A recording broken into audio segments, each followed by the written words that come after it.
오늘 7월 11일 주일 아침 우리에게 주시는 하나님의 말씀입니다. 구약 성경 창세기 12장 1절에서 2절 말씀입니다. 이 기록된 계시의 말씀을 봉독해 드릴 때 여러분 각자의 심령 속에 실제로 그리고 실체로 거하시는 예수님의 음성을 꼭 들을 수 있기를 원합니다. 창세기 12장 1절 이하, 여호와께서 아브라함에게 이르시되 너는 너의 본토 친척 아비집을 떠나 내가 네게 지시할 땅으로 가라. 내가 너로 큰 민족을 이루고 네게 복을 주어 내 이름을 창대케 하리니 너는 복의 근원이 될지라. 아멘. 아멘. 요즘 저희 이렇게 교회 앞에 있는 백석천이라 그러는가요? 중량천과 연결되어 있는 그 백석천을 출발해서 이렇게 산책을 하다 보면 정말 많은 사람들이 이렇게 강아지, 큰 개든 작은 개든 주로 이렇게 강아지들을 이렇게 데리고 나와서 같이 산책하는 것을 보게 됩니다. 어떤 경우는 어떤 착각에 빠지기도 하냐면 또 스스로 착각에 빠진 것을 확인하고 혼자 이렇게 쓴웃음을 짓는 이제 그런 경우가 아주 종종 있게 되는데, 이렇게 그 아기들이 타는 그걸 뭐라 그러는가요? 그 아기들이 타는 그 마차. 예, 그 마차에 처음에 볼 때는 아기가 함께 나왔구나.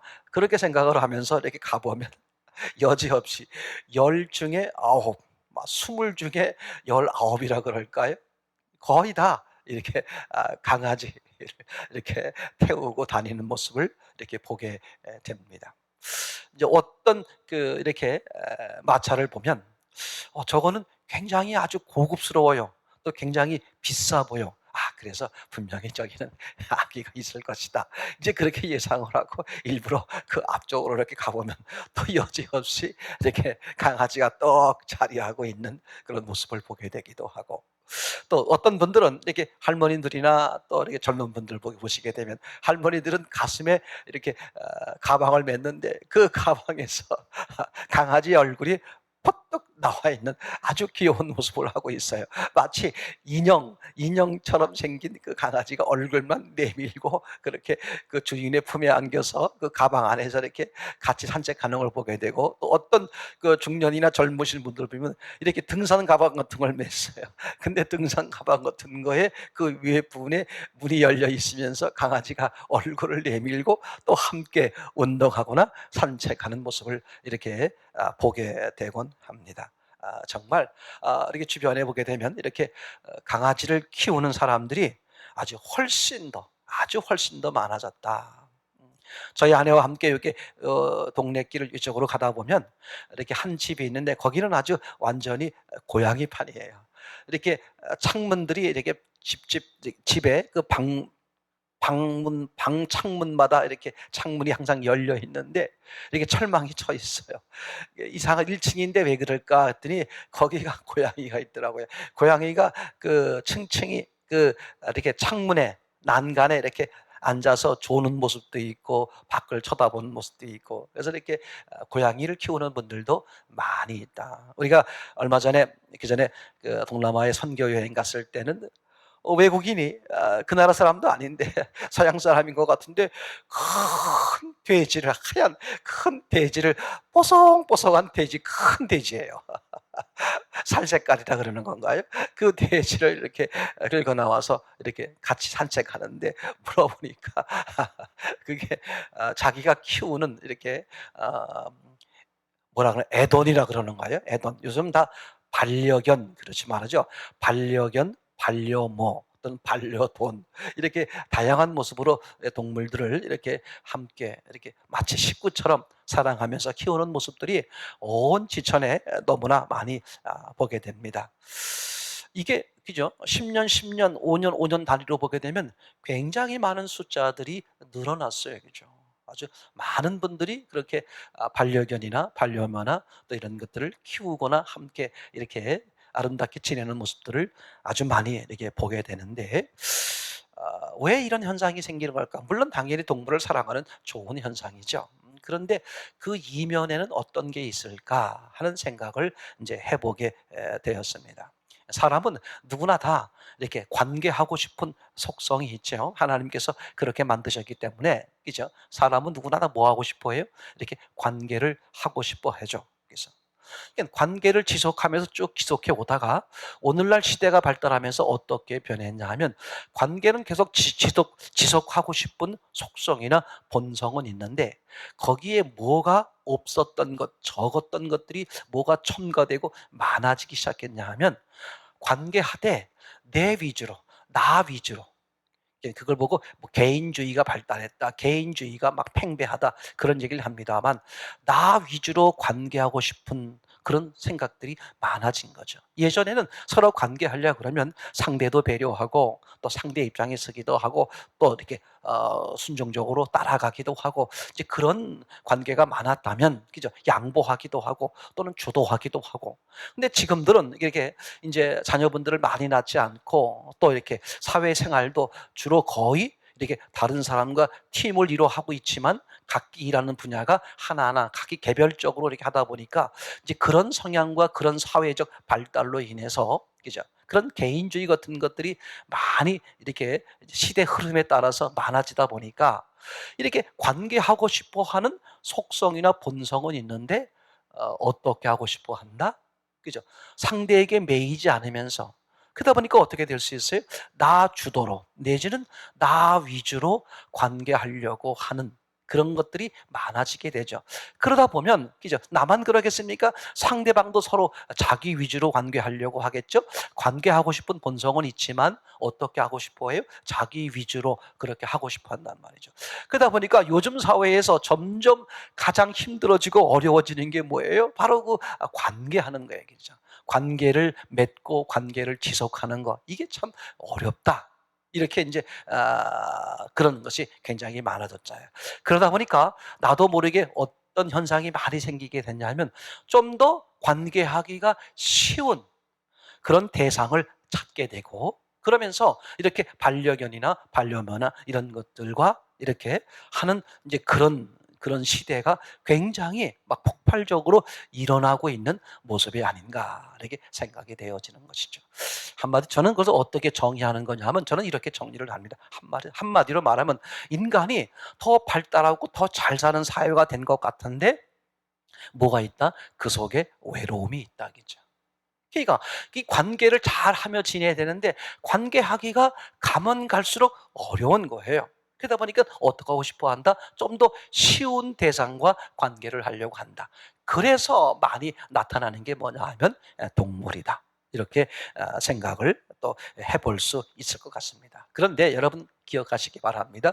동물과의 관계를 통해서 인간이 저 밑바닥에 본연적으로 가지고 있는 외로움이나 이런 허전함 같은 것들을 완전히 온전히 해결할 수 있을까? 해결이 불가능하다. 성경은 아주 그것을 명확히 말씀하고 있지요. 창세기 2장 18절에 보게 되면 하나님께서 이렇게 말씀하셨어요. 사람을 지으신 다음에 뭐라고 말씀하셨습니까? 사람이 독초하는 게 좋지 못하다. 그죠? 그래서 하나님 어떡하십니까? 돕는 배필을 짓겠다. 이렇게 18절에 말씀하셨는데, 19절에 느닷없이 하나님께서 무엇을 만드세요? 동물을 만드세요. 그죠?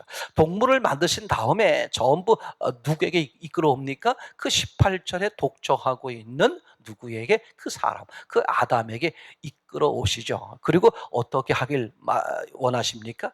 이름을 지으라는 거예요. 그죠? 여러분, 이름을 진다는 것은 무슨 뜻이냐? 한마디로 말하면, 그죠?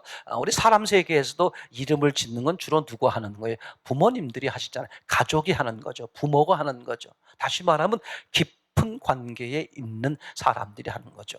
그러니까 동물에게 이름을 진다는 것은 이름을 내가 부여하는 거예요. 그러니까 나는 그 동물과 뭐 한다? 관계를 맺는다. 관계를 갖는다. 그런 의미가 포함된 거겠죠. 하나님께서 동물들에게 다 지으신 다음에, 그저 이름을 붙여라. 즉 관계해봐라, 그런 뜻이죠. 그래서 19절에 동물을 지으시고 이름을 짓게 하시고, 이제 그 사람이 아담이 이름을 다 붙여 주었어요. 근데 20절 끝절에 뭐라고 써 있습니까? 돕는 배필이 없으므로. 무슨 뜻이냐? 동물과 아무리 관계해도 어떻게 사람의 독초를 해결하지 못하더라. 이렇게 지금 이 얘기가 되는 거겠죠. 그래서 21절 이하에 보게 되면 어떻게 됩니까? 이제 하나님이 그죠? 그 사람을 아담을 잠재우게 하시고, 그리고 갈빗대를 취하여 돕는 배필을 만드는데, 그게 나타난 모습이 여자였잖아요, 그죠? 그러니까 사람은 아무리 동물을 사랑하고 동물과 관계를 유지하고 깊어진다고 할지라도 그죠? 사람에게 본연에게 있는 관계하고 싶어 하는 그 관계의 속성, 그 본성을 그 욕구를 해결하지 못한다. 이게 아주 성경은 명확히 지적을 하고 있는 것이죠. 그래서 사람은 누구와 지낼 때? 사람과 지낼 때, 그죠? 나중에도 생각을 해보겠습니다만, 사람은 사람을 지낼 때, 사람과 함께 교제하고 지낼 때 어느 정도 되게 만족을 이렇게 회복하곤 하지요, 그죠? 자, 사람들이 말씀을 드린 것처럼 이제 뭐 하기가 어려워한다? 사람과 관계하는 거, 이제 관계하는 걸 참 어려워한다. 점점 어려워지는 그런 시대가 되고 있다. 그래서 생각해 본 겁니다. 이게 사귀고 싶은 사람이 있는데, 그 사귐을 잘 어떻게 하면 사귐이 될 수 저분과 내가 친해질 수 있을까? 모르던 사이에 저분과 내가 아는 관계가 될 수 있을까? 저분과 내가 아는 관계였는데 어떻게 하면 더 깊은 관계가 될 수 있을까? 한마디로 말하면 절친이 될 수 있을까? 이제 그런 방법 중에 하나가 저는 이렇게 말하곤 합니다. 그죠? 그 사람과 가까워지고 싶으면, 절친이 되고 싶으면 어떻게 하면 되느냐? 그 사람에게 질문을 하라. 뭘 하라고요? 질문을 하라. 질문을 하면 굉장히 쉽게, 아주 쉽게 가까워질 수 있습니다. 질문을 하는 데 있어서 질문하는 방법이 있습니다. 첫째, 어떤 질문을 해야 되느냐. 내용이 어떤 거냐는 중요하지 않고 어떤 질문을 해야 되느냐. 상대가 알고 있다고 여겨지는, 즉 상대가 알고 있는 것을 질문을 해야 합니다. 상대가 모르는 걸 질문하면 안 돼요. 나는 알고 있어. 나는 그 답을 알고 있는데 상대는 모를 거야. 그래서 제가 퀴즈 문제 내듯이 상대에게 질문을 던지는 것이죠. 혹시 이거 아십니까? 이렇게 물으면 상대는 모른단 말이죠. 그게 뭐냐면요, 그거는 이거예요. 이제 그러면 그 사람과 관계가 깊어지기가 어렵죠. 오히려 관계를 맺기 시작하다가도 단절이 돼요. 근데 그건 교만한 모습이죠. 그렇게 질문하라는 뜻이 아니라 어떻게 질문하라고요? 상대가 대답할 수 있는 것, 상대가 알고 있는 것, 상대가 전문적으로 하고 있는 것이면 더 좋겠죠. 그 상대가 알고 있는 것을 질문을 하는 거죠. 그래서 상대로 하여금 제가 질문한 그 내용을 상대가 기쁘게 내게 알려줄 수 있는 그런 관계를 만드는 거죠. 사람은요, 누구나 자기가 지식이 있고 상대가 몰라요. 근데 상대가 알고 싶어 하면요, 신기해요. 상대가 알고 싶어 하면 그걸 내가 신이 나서라도 어떻게 하고 싶어져요? 그분에게 알려주고 또 알려주고, 내게 묻지 않은 것까지도 내가 어떻게 덤으로 해가지고 그 사람에게 알려주려고 하는 게 사람들의 마음이거든요. 그러니까 그 사람의 마음을 얻고 싶으면, 그 사람과 절친이 되고 싶으면 물어봐라. 무엇을 물어보느냐? 그 사람이 알고 있는 것을 물어봐라. 또 혹시라도 이게 경우에 따라서 상대가 알고 있는데 나도 알고 있어. 상관없다. 나는 그냥 모른 척하고 나는 모르는 것으로 하고 상대가 알고 있는 것을 질문하는 거예요. 선생님, 이것 좀 알려주셨으면 좋겠습니다. 저는 잘 모르겠어요. 그렇게 하면 상대가 그죠? 마음을 열고 어떻게 저를 도우려고 하겠죠. 그러다 보면 아주 급히 쉽게 가까워지는 경험을 저는 이렇게 해보곤 합니다. 사람과 절친하고 싶을 때, 그죠? 가까이 지내고 싶을 때 하는 방법, 여러 가지 방법이 있겠죠. 근데 그 중에 하나가 뭐라고요? 제가 추천드리는 방법이 뭐라고요? 질문을 하라. 그죠? 상대가 대답할 수 있는, 상대가 잘 알고 있는 것을, 그걸 알고 싶어 하는 마음을 가지고 질문을 하라. 그죠? 그러면 급히 가까워진다. 자, 이제 신앙생활 하시는 분들 또는 신앙생활을 하기를 원하는 분들의 걸림돌. 이제 이분들도 문제를 해결해 드리고 싶은데 뭐냐? 하나님과 절친이 되는 방법. 하나님과 가까워지는 방법. 하나님에 대해서 잘 알 수 있는 방법. 그죠? 그러니까 하나님과 절친이 되는 방법을 알려드릴 테니까 여러분 잘 들으시기를 바랍니다. 그러니까 하나님과 절친이 되는 방법이 뭐냐면 아주 간단해요. 똑같아요. 물어봐라, 여쭈어봐라. 그죠? 하나님은요, 여쭈어보는 사람을 너무나 좋아하세요. 상상 못할 정도로 좋아하세요. 그죠? 그래서 하나님께서 사람들에게 주신 사랑의 편지, 성경이라고 말할 수 있잖아요. 성경을 하나님이 사람들에게 주신 사랑의 편지다. 저는 또 한편으로는 그렇게 표현하곤 합니다만, 자, 하나님이 사람들에게 알게 하기 위해서 누구를? 하나님 자신을, 그죠? 하나님의 계획과 하나님의 의도를 알게 하기 위해서 사람의 언어로 기록한 것이 성경이잖아요. 그런데 하나님이 그 성경을 어떻게 무슨 목적으로 기록했다고요? 하나님 자신을 알게 하기 위해서, 하나님의 계획을 알게 하기 위해서. 그래서 성경을 기록했는데 성경을요, 창세기 1장 1절부터 보게 되면 성경을 어떻게 기록하셨냐 하면 의문, 궁금증이 생기도록 그렇게 기록을 하셨어요. 참 신기합니다. 아니 전지전능하신 하나님께서, 그죠? 능력이 무한하시지 않으세요? 그러니까 창조주고 하나님이시죠. 근데 왜 6일 동안이나 걸려서 창조를 하셔야만 했을까? 하루면 안 되나요? 한 시간이면 안 될까요? 아니, 한 순간이면 안 될까요? 그죠? 능력에 무한하시니까 하나님은 한 순간에도 얼마든지 창조하실 수 있는데 어떻게 해요? 그죠? 6일 걸려서 창조를 하셨어요. 조금 전에 말씀드린 것처럼, 그죠? 하나님이 사람을 만드셨어요. 아담이죠. 사람을 만들어 놓고 보니까 마치 후회하는 것처럼, 실수하신 것처럼, 아이코 이거 혼자 지내는 게 안 좋네. 내가 돕는 배필을 만들어야 되겠네. 아니 전지전능하신 하나님께서, 그죠? 사람 아담 혼자 만들었을 때 그게 혼자, 즉 독초하는 게 좋지 않다는 걸 하나님이 모르셨겠어요? 얼마든지 아셨죠. 그죠? 그러면 만들기 전부터 어떻게 돼요? 그렇게 만드시면 되는데 마치 몰랐던 분처럼, 뭔가 조금은 모자라시는 분처럼 만들어 놓고 보니까 아이쿠 내가 실수했네. 마치 성경이 그렇게 써 있잖아요. 그죠? 하나님은 조금도 모르시는 분이 아니시죠? 근데 하나님은 일부러 성경을 또 창조를 그런 식으로 하셨어요. 왜요? 성경을 보는 사람들에게 뭐가 생기게 하기 위해서?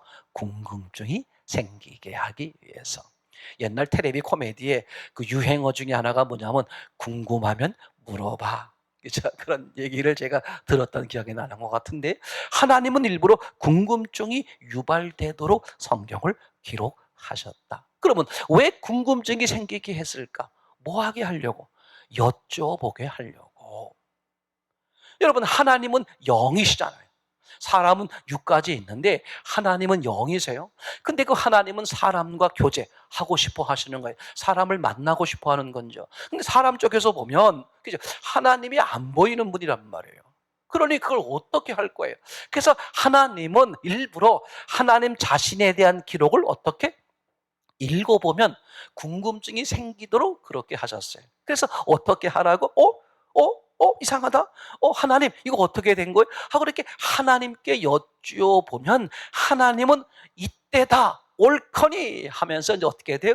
그 사람을 붙들고 어떻게 돼? 하나님을 알려주게 되죠. 그러면 점점 어떻게 돼요? 하나님과의 관계를, 하나님을 알아가게 되고 하나님의 의도를 알게 되고 하나님의 은혜를 잊게 되고 하나님의 생명을 얻게 되고 하나님과 절친이 되는 큰 은혜를 누리게 되지 않겠습니까? 맞지요? 너무나 놀라운 사실이죠. 그렇죠? 그러니까 쉽게 말하면 이렇게 돼 있는 겁니다. 하나님은, 그죠? 하나님은 어떻게 하셨느냐? 하나님을 알도록, 하나님 자신을 알도록 계획하셨다. 아멘. 하나님은 어떻게 하셨다고요? 사람으로 하여금 하나님을 알 수 있도록 하나님의 모든 지혜를 다 동원하셔서 그렇게 하셨어요. 근데 사람은 또 어떤 모습이냐? 하나님을 알기를 원하지 않는 거예요. 그죠? 사람들의 문제가 뭐예요? 하나님을 알려고 하지를 않아요. 그게 불행한 사람들이죠. 하나님은 사람들로 하여금 하나님을 알 수 있도록 그렇게 다 계획하셨어요. 그죠? 하나님에 대해서 궁금증을 갖고 하나님께 여쭈면 하나님은 알려주시고, 그래서 하나님과 깊은 관계가 될 수 있도록 하나님은 그렇게 다 계획을 하셨는데, 문제는 뭐야? 사람들이 하나님을 알려고 하지를 않아요. 그러니까 사람들이 왜 불행하냐? 사람들이 돈이 있는데, 사회적 지위가 있는데 왜 사람들이 불행하고 어렵고 힘들고 정신적 문제를 가지고 살게 되느냐? 아주 간단한 거예요. 그죠? 아주 간단한 거예요. 왜요? 하나님을 알려고 하지를 않는다는 거죠. 그죠? 성경에도 하나님을 알려고 하지 않은 그 불행했던 모습이나 불행한 사람들의 모습을 발견하게 되는데, 예를 들면 엘리의 두 아들을 생각해 볼 수 있겠죠. 사무엘상 2장인가요? 그죠? 사무엘상 2장에 보게 되면 12절이군요. 그죠? 사무엘의 두 아들, 그죠? 홈리와 비느하스입니까? 두 아들을 소개할 때 뭐라고 기록되어 있냐면 여호와를 알지 아니하더라, 그렇게 기록되어 있어요. 뭐라고요? 여호와를 알지 아니하더라. 이 말은 어떤 뉘앙스가 포함되어 있는 겁니까? 하나님을 알려고 하면 알 수 있는데 알고 싶어 하지를 않으신다. 그게 사람들의 불행인 거죠. 결국은 이 엘리의 두 아들은 하나님을 알려고 하면 알 수 있게끔 하나님이 모든 것을 계획하셨는데 알려고 하지를 않는 거예요. 그 알려고 하지 않는 것을 지속하다가 결국은 전쟁터에 나가서 비참한 죽음을 당하게 되는 것을 우리가 보게 되죠. 그죠? 그리고 또 여호수아, 대장군 여호수아의 모습에서도 그런 걸 발견하곤 했습니다. 그죠? 어떤 일이 벌어졌습니까? 가나안 땅에 들어간 얘기죠. 여호수아서 9장 14절에 뭐라고 써 있냐면 무리가 그들의 양식을 취하고 어떻게 할 것을 여호와께 묻지 아니하고. 그러니까 나타나는 모습이나 나타나는 현상과 나타나는 환경을 가지고 자기들 스스로 여호수아와 그 이스라엘 백성들이 자기 스스로 결정하는 거예요. 자기 스스로 판단한 거예요. 그죠? 자기 스스로 판단하기 전에 어떻게 했었어야 돼요? 여호와께 여쭈었어야 되는데 여호와께 여쭙지 아니하더라. 여호와께 묻지 않고 자기가 판단을 했죠. 그래서 잘못된 결정을 내렸고 그것 때문에 얼마나 어려움이 발생하곤 합니까? 그죠? 그러니까 사람들이 불행할 수밖에 없는 이유가 뭐냐? 하나님은 사람들이 불행하지 않을 수 있도록, 다시 말하면 하나님을 알 수 있도록 다 그렇게 완벽히 계획하셨는데 사람들의 불행이 어디서 오는 거예요? 하나님을 알려고 하지를 않는 거예요. 악한 영은 거다가 더 부추기는 거죠. 그래서 결국은 인간이 불행해질 수밖에 없게 되었다는 이 슬픈 사실, 여러분. 우리 지난 주일날 함께 말씀을 나누면서 그죠? 창세기 2장 18절 속에서 독초가 뭐냐? 그죠? 하나님이 사람을 지으신 다음에 어떻게 하셨다 그랬죠? 독초하는 게 좋지 못하니. 창세기 2장 18절입니다. 사람이 독초하는 것이 좋지 못하니. 함께 말씀을 나누면서 무엇이 독초이냐? 그렇게 같이 우리 묵상해보자. 하나님의 의도, 그죠? 하나님이 사람을 지으신 다음에, 그죠? 뭐라고 말씀하셨습니까? 독초하는 모습이 좋지 않다. 그래서 돕는 배필을 이렇게 만드시겠다. 그러니까 독초가 무엇인지를 알아야 돕는 배필이 누구인지를 알 수 있게 되겠죠. 이게 아주 중요한 사실입니다. 그죠? 그러니까 하나님은 사람이 독초하는 것을 좋지 않게 여기시는 거예요. 그죠? 하나님이 좋지 않게 여긴다는 말은 독초하는 사람은 불행하다 그런 말입니다. 독초하는 사람은 불행하다. 독초하는 사람은 하나님이 계획하신 심히 좋은 상태의 사람이 안 된다. 불가능하다. 그런 게 다 뭐에 포함되어 있고 내포가 되어 있는 거잖아요. 그러니까 하나님이 사람을 창조하신 다음에 뭐라고 제일 첫 마디가 뭐였어요? 그죠? 뭐라고 말했다고요? 2장 18절에 의하면 독초하는 게 좋지 못하다. 좋지 않다. 그죠? 그래서 결국은 그죠? 그 사람이 아담이었잖아요. 그래서 결국은 아담의 갈비뼈 빼서 뭘 하와를 만들었잖아요. 자, 그러면 한번 생각을 해보자 말이에요. 그럼 부부를 이루고 살았는데 이제 아담과 하와가 부부가 돼서 살았지 않습니까? 그러면 독초가 해결된 거 아니야? 그게 하나님의 의도 아니야? 이렇게 이야기할 수 있겠죠. 자, 그래서 이제 아담이 하나님의 의도대로, 그죠? 그죠? 이렇게 그 아내 하와와 함께 부부를 이루고 살았어요. 자, 그럼 생각해 보세요. 그러면 그들은 이제 독초가 아닙니다. 자, 그렇다면 아담과 하와와 함께 부부를 이루고 살았는데 아담 부부에게 문제가 생겼어요? 안 생겼어요? 문제가 생겼어요. 참 이게 중요한 말입니다. 아니, 독초하는 게 좋지 못하다 그래서, 그죠? 결국은 하와와 결혼하고 부부가 돼서 살았단 말이죠. 그럼 이제 독초가 해결된 거잖아요. 불행 끝 행복 시작, 뭐 이런 이렇게 사람들의 말이 있는 것처럼, 그죠? 이 아담 부부는 늘 행복해야 되는데 왜 문제가 발생했냐 이거죠. 문제가 발생했죠. 자, 그럼 그 문제가 발생하게 된 원인이 뭐였어요? 선악과를 따먹어서였습니다. 자, 그러면 선악과를 따먹는다는 게 무슨 말이냐? 기억하세요? 선악과를 따먹는다는 게 무슨 말이냐? 하나님을 떠난다는 말이죠. 그러니까 하나님을 떠난다는 말을 오늘 하나님께서 2장 18절에 하신 말씀으로 말하면 하나님을 떠나는 게 뭐다? 그게 독초다 이런 말이죠. 그러니까 부부가 아무리 서로 사랑해서 가정을 이루고 산다고 할지라도 거기에 누가 계시지 않으면, 하나님이 계시지 않으면 하나님은 뭐라고 말씀하신다고요? 너희는 독초하고 있구나. 사람들이 5천 명, 5만 명 공동체를 이루고 서로 사랑하며 서로 나누며 서로 함께하면서 그렇게 알콩달콩 재밌게 즐겁게 서로 사랑하며 지낸다고 할지라도 거기에 하나님이 계시지 않으면 하나님은 뭐라고 말한다고요? 너희는 독초하고 있다. 하나님은 지금 그렇게 말씀을 하고 계시는 것이죠. 그러니까 하나님이 지적하시는 독초는 뭐다? 사람들이 아무리 많이 모여있다고 할지라도, 사람들이 서로 죽고 못 사는 그런 삶을 살고 있다고 할지라도, 그죠? 가족을 이루든 공동체를 이루든 그렇게 알콩달콩 산다고 할지라도 하나님이 보실 때 독초는 보다 하나님이 계시지 않으면 너희는 독초하고 있구나. 그건 좋지 못하다. 그죠? 그건 외로울 수밖에 없고 문제가 발생할 수밖에 없다. 하나님이 아주 분명히 지적을 하는 거죠. 그러니까 2장 18절에 사람이 독초하는 것이 좋지 못하니 돕는 배필을 지으리라. 그죠? 이것은, 그죠? 남자가 독초하는 게 좋지 못하니 돕는 배필을 지으리라. 그럼 여자가 되는 거죠. 자, 그러면 남자와 여자가 함께 살면 독초를 면하고 독초가 해결된 거냐?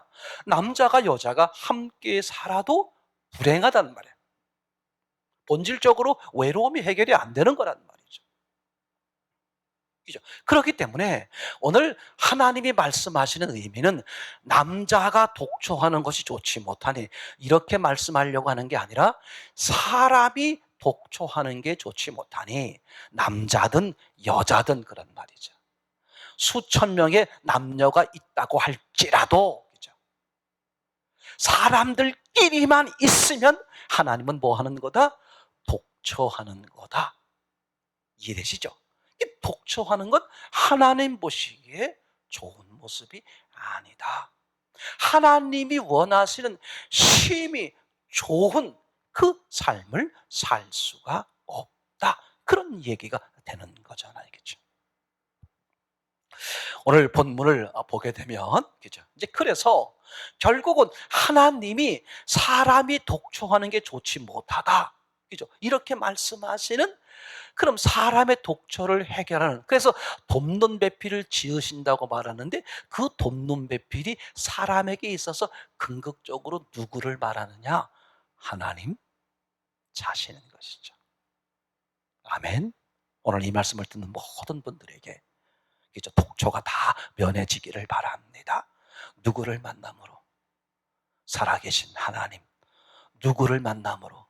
우리를 위해 찾아오셨고 우리를 위해 죽으셨다가 우리를 위해 부활하셔서 그리고 우리의 문을 두드리셔서 가장 더럽고 초한 우리 심령 속에 찾아와 주셔서 함께 살아주시는 그 예수님, 그죠? 그분을 만남으로, 맞습니까? 독처가 해결되어지는 그분과 계속적으로 사랑의 교제를 계속 이루어 가시면서 독처가 완전히 해결되어지는 은혜를 입으시기를 참으로 소원합니다. 그치? 오늘 본문이 창세기 12장, 그죠? 주로 아브람, 하나님께서 아브라함에게 처음으로 말씀하시는 장면을 필두로 해서 이야기가 나옵니다. 제가 한번 12장 1절을 읽어봐 드리겠습니다. 여호와께서 아브라함에게 이르시되, 그죠? 너는 너의 본토, 친척, 아비집을 떠나 내가 네게 지시할 땅으로 가라. 그죠? 그러니까 지금 하나님께서 뭐라고 말씀하시는 거예요? 여호와께서 뭐라고 말씀하시는 게 아브라함에게 떠나라 그런 말이죠. 떠나라. 맞습니까? 한마디로 말하면 여기를 떠나라, 거기를 떠나라 그런 말이죠. 여러분, 지금 하나님께서 아브라함에게 어디를 떠나라고 말씀하시는 걸까요? 어디를 떠나라고 말씀하시는 걸까요? 고향? 아니 그럼 하나님 뭐 고향에서 살면 안 됩니까? 아니에요. 고향에 가서 얼마든지 신앙생활 잘할 수 있습니다. 그렇죠? 아비 집을 떠나라, 아버지 집을 떠나라? 아니 그러면 아버지를 공경하면서 아버지를 모시며 살면 안 됩니까? 그런 얘기가 아니겠죠. 그렇죠? 그런데 분명히 하나님께서는 이제 아브라함에게 뭐라고 말씀하셨? 너는 너의 본토, 친척, 아비 집을 떠나. 그렇죠? 떠나라. 거기를 떠나라는 거예요. 거기를 떠나라는 거예요. 고향을 떠나라는 말이요, 아비집을 떠나라는 말이요. 그럼 고향을 떠나고 아비집을 떠나면 되는 건가? 그 얘기인가? 그 얘기는 아닐 거란 말이죠. 그러면 도대체 거기를 떠나라고 말씀하시는데 거기가 어디냐 이거죠. 그죠? 아브라함이 있는 거기가 어디냐 그런 말이에요. 거기가 어디냐? 그 장소가 어디냐 그런 말이죠. 오늘 제목이 뭐냐 하면 장소 이야기입니다. 장소 이야기. 지금 여호와께서 아브라함에게 뭐라고 말해? 그 장소를 떠나라는 거예요. 그죠? 아니, 고향을 떠나란 말입니까? 아비집을 떠나란 말입니까? 도대체 어디를 떠나란 말이에요? 한마디로 말하면 있는 자리를 떠나라는 게, 네가 지금 있는 자리를 떠나라는 거예요. 그죠? 그러면 네가 있는 자리를 떠나라고 말하는 그 아브라함이 있는 자리가 어떤 곳이기 때문에, 고향이기 때문에, 아버지 집이기 때문에 그런 얘기는 아니란 말이죠. 그렇죠? 그럼에도 불구하고 오늘 하나님께서 아브라함에게 네가 있는 자리를 떠나라, 거기를 떠나라 라고 말씀하시죠. 그럼 거기가 어디냐? 지금 아브라함이 있는 자리가 어디냐? 거기를 떠나라 그런 말이죠. 거기를 떠나는 것, 거기가 어딘지를 알아야 어디로 갈지가 정해지는 거겠죠. 그렇죠? 이게 대단히 놀라운 사실이에요. 무작정 떠나면 어디로 갈 거냐 말이죠. 그렇죠? 아, 하나님이 왜 여기를 떠나라고 하셨을까? 여기가 어디인지를 알면 내가 어디로 가야 할지를 이게 확실하게 보인단 말이죠. 그걸 모르니까 헤매는 거야. 떠났다가 다시 제자리로 오는 거야. 그렇죠? 참 안타까운 일들이죠. 그렇죠? 요즘 이렇게 주변의 사람들 만나보시게 되면 다 그런, 만나보셔서 아실 거예요. 왕년에 교회를 안 다녀보신 분이 거의 없다시피 해요. 아주 없는 건 아닌데 거의 없다시피 해요. 다 다녀보셨어요. 그랬다가, 그죠? 방학을 하거나 휴학을 하거나 또는 자퇴를 하거나 그런 불행한 사람들을 너무나 많이 봅니다. 이제 그럴지라도 오늘 하나님께서 큰 사랑으로 그분 모두가 방학에서 해결되고 휴학에서 해결되고 자퇴해서 해결되는 큰 은혜를 모두 입기를 원합니다. 그죠? 여러분 생각해 보세요. 지금 내가 있던 자리가 거기를 떠나는데 여기가 어떤 자리인지를 모르니까 떠났다가 돌아오는 거예요. 그죠? 지금 하나님께서 거기를 떠나라는 거야. 오늘 아브라함에게 말 첫 마디가 뭐였습니까? 거기를 떠나라. 그럼 아브라함이 여기가 어딘데요? 그죠? 오늘 동일하게 하나님께서 우리에게 말씀하시는 거예요. 운서봐, 거기를 떠나. 여기가 어딘데요? 그죠?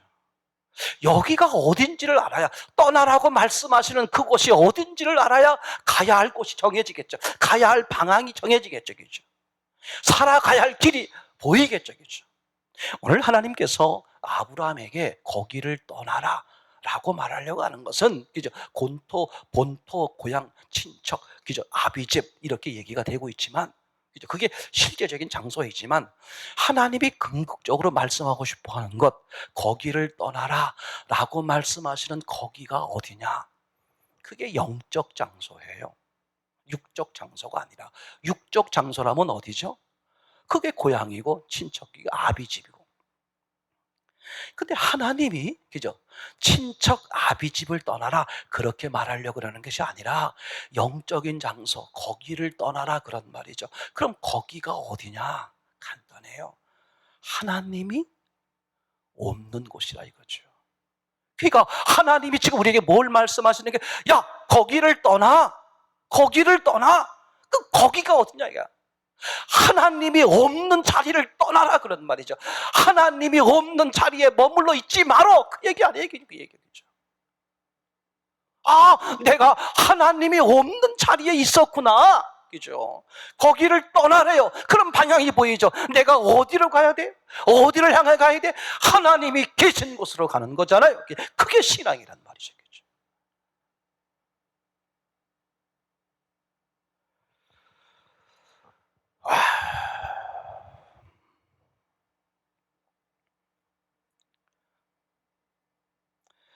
하나님이 선악과를 따먹은 아담에게 제일 첫 번째 하신 말씀이 뭐였어요?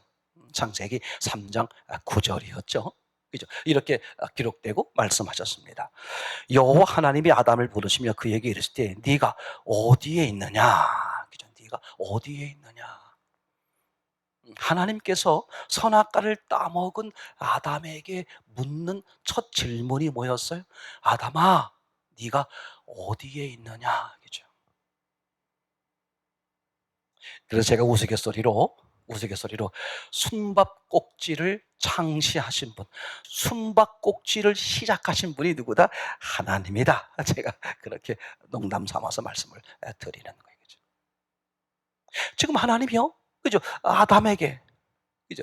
나무 뒤에, 동산 나무 뒤에 숨은 아담에게 찾아오셨어요. 아담아, 너 어디 있냐? 못 찾겠다 꾀꼬리. 뭐 이런 얘기입니까?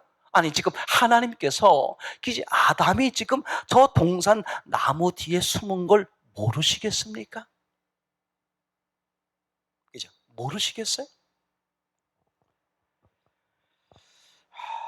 두 번째, 아담이 왜 그 나무 뒤에 숨었는지를 모르시겠어요? 아시죠? 지금 하나님은 아담이, 그죠?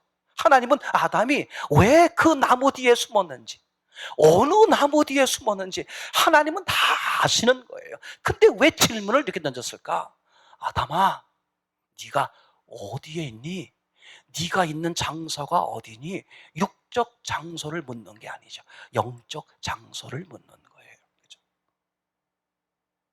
그러니까 아담아, 네가 지금 나무 뒤에 어느 나무 뒤에 숨었구나 그 얘기 하려고 그러는 게 아니라, 그죠? 네가 지금 어디에 있는 거야? 아담아, 어디 있니? 영적 장소를 묻는 거예요. 아담아, 어디 있니? 네가 지금 어디에 있는 거야? 조금 나무 뒤에 숨었는데요? 그 얘기가 아니라, 나 하나님이 지금 너 어디에 있니? 이게 무슨 말이에요? 너 지금 어디에 있어? 네가 있어야 할 자리가 원래 어디지? 하나님과 함께 함께하는 자리에 있어야 되는데 지금 네가 하나님을 떠나 독초하는 자리에 있잖아. 그 얘기를 하는 거죠. 그 얘기. 이게 그죠? 선악과를 따먹은 인간에게 제일 처음 하신 말씀이에요. 뭐라고 말씀하셨다고요? 아담아, 우리에게 말씀하시고, 운서봐, 얘야, 너 지금 어디 있니? 그죠? 너 지금 어디 있어? 못 찾겠다. 야, 그 얘기가 아니라 너 지금 어디 있는 거야? 네가 지금 거기 있을 자리가 아니잖아. 거기가 너 있을 자리가 아니잖아. 지금 네가 누구와 함께 있는 거야? 지금 너 왜 독초하고 있어? 너 지금 하나님과 함께 있어야 되는데 너 지금 하나님을 떠나 있잖아. 그 얘기를, 그 지적을 지금 하고 싶은 것이죠. 그렇죠?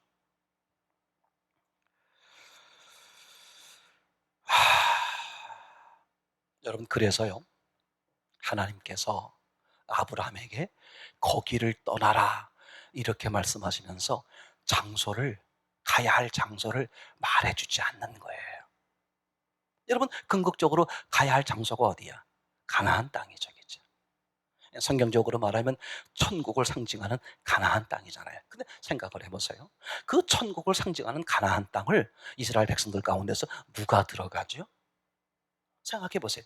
그 천국을 상징하는 그 가나안 땅에 이스라엘 백성들 중에 누가 들어가요? 그죠? 하나님이 없던 자리, 독처죠. 하나님이 없던 자리를 떠나 어디죠? 애굽이었어요. 그죠? 거기를 떠나서 가나안 땅에 들어가는데 가나안 땅에 누가 들어가느냐?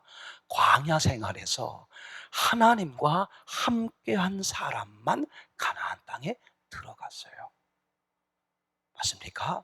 그러니까 아주 하나님의 놀라운 초점은 가나안 땅 자체가 아니야. 광야에서 뭐 하는 거예요? 독초를 해결하는 거죠. 그러니까 광야에서 뭐 하는 거야? 하나님과 함께하는 삶이죠.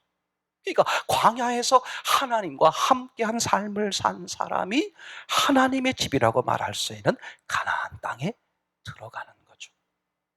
오늘 하나님께서 아브라함에게 그죠? 거기를 떠나 그렇게 강력히 말씀하시면서 가야 할 장소를 말해주지 않았단 말이에요. 가야 할 장소가 중요한 게 아니라 거기를 떠나는 게 중요한데 거기가 고향이기 때문에 떠나라 그 얘기가 아니라 뭐예요? 하나님이 없는 자리이기 때문에 떠나라는 거예요. 그러면 어딜 가든 하나님과 함께하는 자리이면 어디를 가든 하나님과 함께한 사람이면 그 사람은 되는 거야. 그 사람은 쉼이 좋은 사람이 되는 것이고 그 사람은 결국 천국을 말씀하시는 가나안 땅에 들어가게 되는 거잖아요. 그러니까 하나님이 그죠? 그러기 때문에 오늘 누구에게? 아브라함에게 장소를 말해주지 않는 거야. 아브라함은 그걸 아는 거예요. 하나님이 없는 자리를 떠나란 말이구나. 그리고 출발했어요. 가야 할 장소를 몰라요. 상관없어요. 아침마다 뭐 하면 돼? 하나님 어디로 갈까요? 하나님의 목적이 뭐야? 하나님과 함께 하는 거란 말이야. 그게 가나안 땅이든 어디 땅이 됐든 상관없이 하나님과 함께한 자리, 하나님과 함께한 사람, 하나님을 앞세운 그 삶. 그죠? 그게 독초를 변하는 것이고 그게 하나님이 기뻐하는 모습이잖아요. 그죠? 정말 성경은 하나님 말씀 아닙니까? 너무 명확하게 우리에게 말씀을 해주고 있는 것이죠. 그죠? 하나님이 동일하게 가인에게 물으셨어요. 그죠? 4장 9절입니다. 창세기 4장 9절. 여호와께서 가인에게 이르시되 내 아우 아벨이 어디에 있느냐? 하나님이 물으시는 거예요. 가인아, 내 동생 아벨이 어디에 있느냐? 그죠? 뭘 물으시는 걸까? 무엇을 물으시는 거냐 이거죠. 아니, 하나님께서 아벨이 죽었는지를 모르겠어요? 아니, 하나님께서 바로 그 아벨을 가인이 죽였는지를 모르겠어요? 그걸 뻔히 아시는 하나님께서 왜 가인에게 내 아우 아벨이 어디 있느냐 이렇게 묻잖아요. 뭘 물으시는 걸까? 그죠? 뭘 물으시는 걸까? 영적인 장소를 묻는 거예요. 네가 지금 있는 자리가 어디냐? 네가 지금 있는 모습이 뭐냐? 네가 지금 하나님을 떠나 있잖아. 하나님을 떠나 있으니 미움이 생기고, 하나님을 떠나 있으니 질투가 생기고, 그래서 하나님을 떠나 있으니 살인을 하잖아. 네가 지금 있는 장소가 어디야? 하나님이 없는 자리에 있는 거잖아. 하나님이 가인에게 그걸 묻는 것이고, 그걸 알고 돌아올 수 있도록 하게 하기 위해서 하나님이 사람들로부터 지켜주는 표를 가인에게 결국 주시잖아요. 그죠? 여러분, 도대체 성경을 얼마나 더 말을 해야만 합니까? 그죠? 지금 하나님께서 사람들에게, 오늘 우리에게 아주 명백히 말씀하시는 장면, 그죠? 그런 장소를 물어보는 거겠습니까? 그런 자리를 물어보는 거겠습니까? 그죠? 하나님의 관심은 하나님과 함께 있냐? 하나님을 떠났느냐? 하나님의 관심은 거기밖에 없어요. 하나님을 떠난 사람들에게 다시 하나님과 함께 하기 위해서 하나님이 하실 수 있는 모든 사랑의 희생, 당신의 아들을 보내시고 죽게 하시고 부활하게 하셔서 찾아오셔서 함께 살아주시는, 하실 수 있는 모든 사랑의 희생은 다 하시고 오직 바라는 거 하나, 뭐 때문에? 하나님이 없는 자리에서 하나님이 계신 자리로 옮기기를. 그걸 보고 뭐라고 말해? 하나님 보시기에 심히 좋았더라. 그게 하나님의 소원이죠. 그죠? 여러분 아시는 것처럼 육의 문제라 그러나요? 질병, 그죠? 이거는 믿음 없어도요, 하나님이 고치시려고 하시면 언제든지 고칠 수 있는 거예요. 물질, 그죠? 그 사람이 믿음이 없어도요, 하나님이 부어주시려고 하면 얼마든지 부어주실 수 있어요. 반대로 말해볼까요? 그 사람에게 부어주신다는 것은 언제든지 일방적으로 걷어갈 수 있는 거예요. 그죠? 질병을 고치신다는 것은 얼마든지 질병을 주실 수도 있는 분이란 뜻이에요. 하나님은 하나님이 마음대로 일방적으로 할 수 있는 그것에 관심이 있는 게 아니라 하나님이 일방적으로 하실 수 없는 문제, 사람의 마음의 문제잖아요. 그러니까 사람들로 하여금 사랑을 얻고 싶은 거야. 하나님이 뭘 얻고 싶다고요? 사랑을 얻고 싶은 거야. 너는 내가 필요해. 내가 너를 사랑한단다. 사랑했고 사랑하고 사랑할 거야. 나를 사랑하렴. 나와 함께 하자. 그게 하나님이 가지신 유일한 소원인 것이죠. 여러분요, 사도행전에 보게 되면 사도행전 13장 22절, 그죠? 하나님께서 다윗을 만났는데 너무 마음에 들어 하시는 거예요. 한번 그 장면을 볼까요? 사울을 패하신 후 다윗을 왕으로 세우시고 증거하여 가라사대 내가 이새의 아들 다윗을 만나니 내 마음에 합한 사람이라. 내 마음에 꼭 든다는 거예요. 내 마음에 합하다, 내 마음과 똑같다, 그런 말이죠. 이심전심. 세상에 하나님이 오늘 사람에게 그렇게 말씀하셨어요. 이심전심. 내 마음이 네 마음이야. 그래, 그게 내 마음이야. 그래, 그게 내 소원이야. 하나님이 얼마나 기쁘셨겠어요. 다윗을 향해서 다윗을 만나니까 어떻게 말씀하셨어요? 얘야, 네 마음이 내 마음이다. 네가 내 마음을 가지고 있구나. 네가 내 소원을 아는구나. 그렇죠? 거기 뒤에 구절에 이렇게 써 있습니다. 다윗을 왕으로 세우시고 증거하여 가라사대 내가 이새의 아들 다윗을 만나니 내 마음에 합한 사람이라.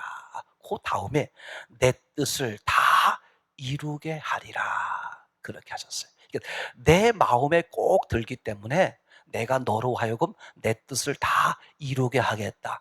그렇게 말씀하실 수도 있지만 이걸 다르게 보면 이렇습니다. 다른 번역본에 보면 내 뜻을 다 이루어줄 사람이다. 그러니까 하나님이 다윗을 왜 그렇게 마음에 들어 했을까? 다윗을 왜 기뻐했을까? 다윗을 보니까 어떻다는 거야? 내 뜻을 다 이루어 줄 사람이다. 얘가 내 뜻을 다 이루어 주겠구나. 그게 훤히 보이니까 다윗이 너무너무너무 이쁜 거예요. 생각해보세요. 다윗이 간통하는 걸 모르시겠습니까? 살인하는 걸 모르시겠습니까? 다 아세요. 아심에도 불구하고 왜 그렇게 다윗을 극복했을까? 다윗이 하나님의 뜻을 온전히 다 이룰 것을 아셨기 때문에. 자, 그러면 다윗 입장에서 보면 어떻게 하나님의 뜻을 다 이룰 수 있을까? 어떻게 하나님 마음에 그렇게 똑같은 마음, 하나님의 칭찬을 받을 수 있을까? 다윗의 특징이 뭐였어요? 하나님께 여쭙는 거잖아요. 그죠? 참 놀랍죠. 그러니까 매일매일 매 사건마다, 그죠? 하나님께 여쭙는다는 게 무슨 뜻이야? 나는 하나님 없이는 안 돼. 하나님과 함께 살아. 하나님의 뜻대로 살 거야. 하나님 말씀 하옵소서. 나는 듣고 행하겠나이다. 그렇게 다윗이 사니 하나님이 그 다윗을 얼마나 기뻐하겠어요. 여러분 생각해 보세요. 하나님이 다윗이기 때문에 기뻐하는 게 아니야.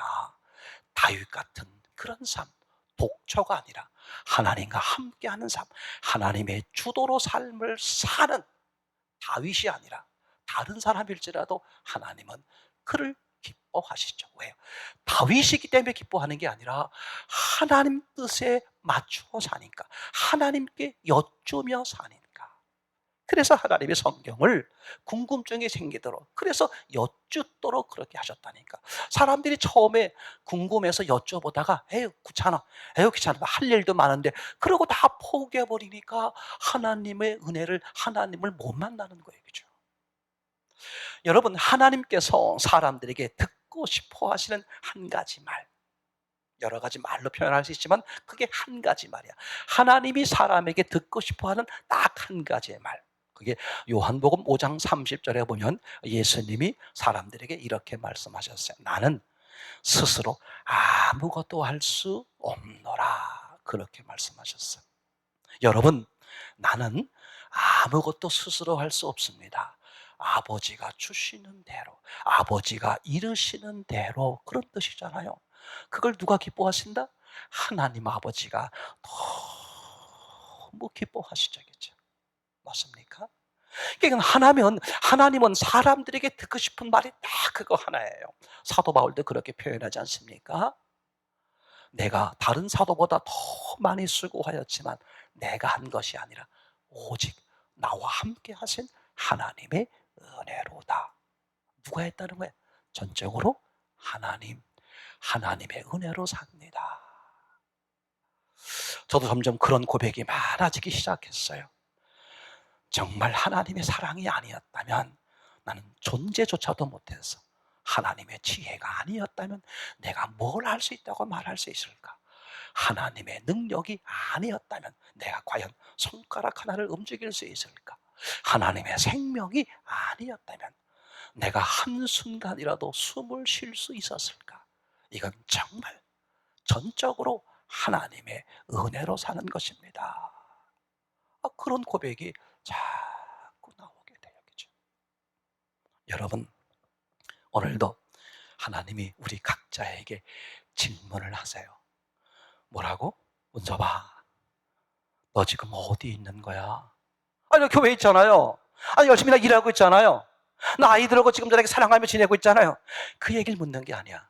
은서봐, 얘야. 그죠? 권사님, 장로님, 집사님, 청년아, 학생아, 얘야, 이름을 부르면서 너 지금 어디 있니? 우리가 자신 있게 말할 수 있는 게 있어야 돼요. 뭐죠? 예, 하나님과 함께 있어요. 아니, 그 슬픈 자리인데, 힘들고 어려운 자리인데, 괴로운 자리인데, 아니 그런 자리인데, 이런 자리인데, 아니요. 저는 하나님과 함께 있는 자리예요. 그 말을 듣는 하나님이 얼마나 기뻐하시겠어요. 그죠? 오늘도 매 순간 일들마다 하나님이 그렇게 묻는 거거든요. 얘야, 너 지금 어디 있니? 사람들이 볼 때는 그게 슬픈 자리이고 괴로운 자리이고 힘든 자리고 어려운 자리고 또 자기 자랑할 할 만한 그런 쾌락의 자리일지라도 사람들에게서 이런 자리 저런 자리 그렇게 말할지라도 하나님이 듣고 싶은 말은 딱 하나야겠죠. 예, 저는 하나님과 함께한 자리에 있습니다. 그럼 하나님이 뭐라고 말할 것 같아요? 됐다. 그럼 됐다. 오늘 창세기 12장 1절, 2절 말씀인데요. 우리가 1절을 함께 읽어봤고요. 2절을 다시 한번 보려고 합니다. 몇 절을 본다고요? 2절. 2절에 보면 이렇게 써 있습니다. 너는 복의 근원이 될지라. 요 말이 2절에 나와 있습니다. 혹시 우리 놓쳤을까 봐 1절, 2절을 다시 한번 읽어볼 텐데 함께 읽겠습니다. 시작. 여호와께서 아브라함에게 이르실 때 너는 너의 본토, 친척, 아비 집을 떠나 내가 내게 지시할 땅으로 가라. 내가 너로 큰 민족을 이루고 내게 복을 주어 내 이름을 창대케 하리니 너는 복의 근원이 될지라. 1절을 한마디로 말하면 이런 뜻이죠. 거기를 떠나라. 그죠? 예? 거기가 어딘데요? 하나님이 없는 자리를 떠나라는 거구나. 그럼 아브라함은 이제 가야 될 방향, 장소가 정해졌어요. 어디? 하나님과 함께한 자리. 그래서 그게 광야든 가나안이든 상관없어요. 늘상 하나님께 여쭙는 삶을 사니까 하나님이 계신 곳에 나도 있으니. 그죠? 하나님은 그걸 원하신 것이죠. 그러니까 오늘 하나님이 아브라함에게 묻는 거예요, 이제. 자, 아브라함아, 너 지금 어디 있니? 예, 하나님과 함께 있어요. 그랬더니 2절에 이렇게 말씀하시는 거예요. 그럼 됐다. 너는 주변 사람들에게 복이 될 거야. 그 얘기죠. 2절에 복의 근원이 된다. 이 말을 다른 말씀으로 읽어봐 드리면, 그죠? 너는 복이 될지라. 너는 다른 사람들에게 복이 될지라. 그런 말이고. 또 다른 번역본에 보면, 너는 다른 사람들에게 복이 되고, 다른 사람들에게 복을 끼치는 자가 될 거야. 그죠? 1절, 2절을 연결하면 이렇게 정리가 된다 그랬죠? 너는 거기를 떠나라. 아브라함이 떠났어요. 그리고 하나님이 묻는 거예요. 아브라함아, 너는 어디 있냐? 하나님과 함께 있어요. 그럼 하나님이 말씀하시는 거예요. 됐다. 너는 다른 사람들에게 복이 될 거야. 너를 만나는 다른 사람들에게 너는 복덩어리가 될 거야. 그게 요셉이었죠.